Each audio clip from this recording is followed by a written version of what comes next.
কার্তিক সংক্রান্তিতে ইতু পূজা শুরু হয় এবং অগ্রহায়ণ মাসের শেষে এই পূজার সমাপ্তি ঘটে।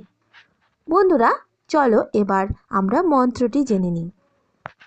অষ্ট চাল অষ্ট দুর্বা কলস পাত্রে থুয়ে, শোনো এক মনে ইতুর কথা সবে প্রাণ ভরে। ইতু দেন বর, ধন ধান্যে পুত্র পৌত্রে বারুক তাদের ঘর। কাঠি কুঠি কুড়াতে গেলাম, ইতুর কথা শুনে এলাম। এ কথা শুনলে কি হয়? নির্ধনের ধন হয়, অপুত্রের পুত্র হয়, অশরণের শরণ হয়, অন্ধের চক্ষু হয়, আইবুড়োর বিয়ে হয়, অন্তিমকালে স্বর্গে যায়। অগ্রহায়ণ মাসের প্রত্যেক রবিবার এই পুজো করে অগ্রহায়ণের সংক্রান্তির দিন পুকুর, নদী বা গঙ্গায় ইতু বিসর্জন